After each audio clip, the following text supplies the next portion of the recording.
Aisha Thompson stepped out of her sleek black sedan, the morning sun glinting off the polished chrome of the car's grille. The air in downtown Atlanta was thick with the promise of summer, a faint humidity clinging to her skin as she adjusted the lapels of her tailored navy blazer. At 38, Aisha carried herself with the kind of confidence that came from years of proving herself in rooms where she was often the only black woman present. Her hair, a cascade of tight curls, was pulled into an elegant updo, and her heels, sharp, black, and expensive, clicked rhythmically against the pavement as she approached the glass doors of Luxe Boutique. The store was her latest acquisition, a failing high-end fashion outlet she'd purchased through her investment firm, Thompson Ventures, for a fraction of its original value. Aisha had a knack for spotting diamonds in the rough, and this boutique, with its prime location and unrealized potential, was exactly the kind of challenge she thrived on. Inside, the boutique smelled faintly of lavender and sandalwood, an artificial scent pumped through a diffuser perched on a sleek white counter. Racks of designer dresses lined the walls, their vibrant colors muted by the harsh fluorescent lighting that buzzed faintly overhead. Shelves displayed handbags with price tags that could make the average shopper wince, and a few mannequins stood frozen in exaggerated poses, draped in silk and cashmere. The space had all the trappings of luxury, but something was off.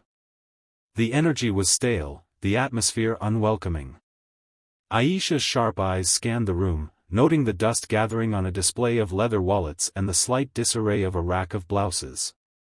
She'd seen enough struggling businesses to recognize the signs of neglect, poor management, disengaged staff, and a brand that had lost its spark. Her purpose today was simple: assess the operation firsthand. Aisha had a habit of visiting her new acquisitions incognito, blending in as a customer or, in this case, a job applicant, to gauge the staff's performance before revealing her identity. It was a strategy that had served her well, exposing weaknesses in businesses she'd later turn into successes. She'd built Thompson Ventures from a single coffee shop she'd saved from bankruptcy at 25 into a portfolio of restaurants, retail stores, and tech startups, each one a testament to her ability to see potential where others saw failure. This boutique was her latest project, and she was determined to transform it into a flagship for her growing empire. As Aisha approached the counter, a young woman with a tight blonde ponytail and a name tag reading Brittany barely glanced up from her phone. Her fingers danced across the screen, her glossy nails catching the light as she scrolled through what looked like a social media feed. Two other employees lounged nearby. A lanky guy with shaggy brown hair, his name tag identifying him as Josh, and a woman with a sleek bob and a bored expression, marked as Claire. They were huddled together, giggling over something on Josh's phone, their voices low but carrying a mocking edge. Aisha stood for a moment, waiting to be acknowledged, but the trio seemed oblivious to her presence. She cleared her throat, her voice calm but firm. "Excuse me," Aisha said, her tone carrying the weight of someone used to being heard. "I'm here about the management position." Brittany's eyes flicked up, her gaze sweeping over Aisha from head to toe. There was a flicker of something, disinterest, maybe judgment, in her expression before she returned her attention to her phone. "We're not hiring," she said flatly, popping a piece of gum with a loud snap. "Sorry." Aisha's lips twitched, but she kept her composure. She'd encountered this before, people underestimating her, assuming she didn't belong in spaces like this. It wasn't just the dismissal that stung, it was the casual arrogance, the way Brittany's tone implied Aisha was wasting her time. "I see," Aisha said, her voice steady. "Mind if I speak to the manager?" Brittany sighed, as if the request was a personal inconvenience. "She's not here," she said, rolling her eyes. "Like I said, we're not hiring. You can leave your resume or whatever, but don't hold your breath." Josh, who had been half listening, piped up from his spot by the counter. "Yeah, we're pretty selective," he said, a smirk tugging at his lips. "Gotta fit the vibe of the place, you know?" Claire giggled, tossing her hair. "Totally. It's about the brand." The word brand landed like a barb, and Aisha's smile tightened. She knew exactly what they meant by vibe and brand, a coded way of saying she didn't look like the kind of person they expected to see in a place like this. She'd heard it all before, in boardrooms and boutiques alike, the subtle and not-so-subtle ways people tried to box her out. But Aisha hadn't built her empire by letting petty gatekeepers stop her. She reached into her purse, a sleek leather bag she'd designed herself through one of her subsidiary brands, and pulled out her phone. Her fingers moved quickly, sending a text to her assistant, Maya, to confirm the final paperwork for the boutique's acquisition. She slipped the phone back into her purse and looked at the trio, her expression unreadable. "Interesting," she said, her voice laced with a quiet authority that went unnoticed by the employees. "I'll be back in a few minutes." Brittany shrugged, already back to scrolling. Josh and Claire resumed their whispered conversation, their laughter echoing in the otherwise empty store. Aisha turned on her heel and stepped outside, the glass door swinging shut behind her. The morning air felt refreshing after the stuffy atmosphere inside, and she took a moment to steady herself. She wasn't angry, not yet, but the encounter had confirmed her suspicions about the boutique's problems. The previous owner, a harried man named Richard who'd been drowning in debt, had warned her the staff was a bit challenging. Aisha had assumed he meant inexperienced or undertrained. Now she saw the real issue: entitlement, apathy, and a complete lack of professionalism. She pulled out her phone again and dialed Marcus, her lawyer and right-hand man at Thompson Ventures. "Marcus, it's me," she said when he picked up. "The boutique's a mess. Staff's rude, stores neglected. I'm going in as the owner now. Bring the termination papers."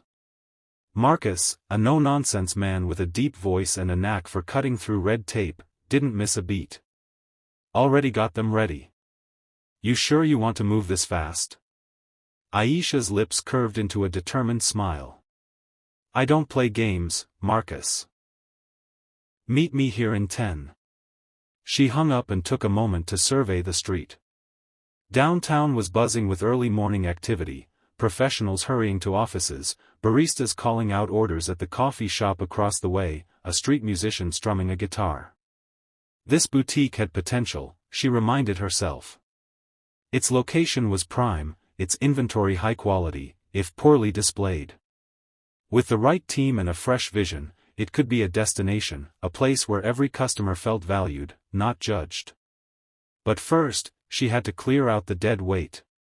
10 minutes later, Aisha re-entered the boutique, Marcus at her side. He carried a leather briefcase, his gray suit impeccable, his expression one of calm authority. The employees looked up, their casual demeanor faltering as they registered the shift in energy. Brittany set her phone down, her brows knitting together.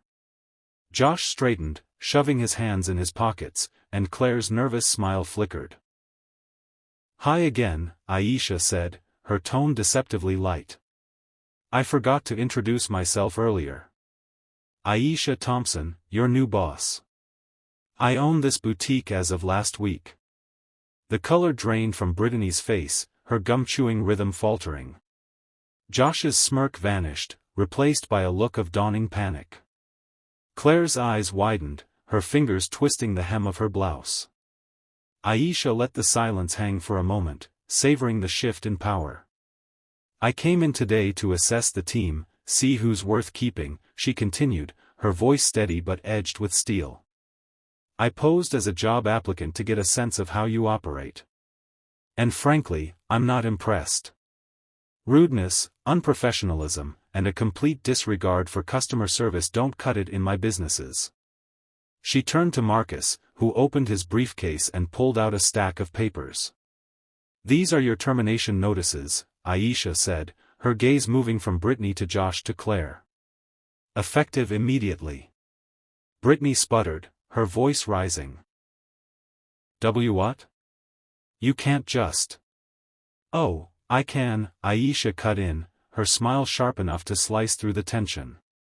"This is my store, and I don't tolerate mediocrity. You assumed I didn't belong here, dismissed me without a second thought. That's not how you run a business, and it's definitely not how you work for me. Josh stepped forward, his face flushed. This is unfair. We didn't know you were the owner. Aisha tilted her head, unimpressed. And that's the problem. You shouldn't need to know someone's title to treat them with respect. You judged me before I even opened my mouth. That's not the vibe I want for this brand. Claire's eyes welled up, her voice trembling. Please, I need this job. I didn't mean. Aisha held up a hand, her expression softening slightly but not wavering. I'm sorry, Claire, but actions have consequences. You had a chance to show me who you are, and you did. Marcus will ensure you receive your final paychecks and any required severance. But you're done here. Marcus stepped forward, handing each employee a termination letter. It's all legal, he said, his deep voice leaving no room for argument. You can collect your personal belongings and leave now, or security can escort you out.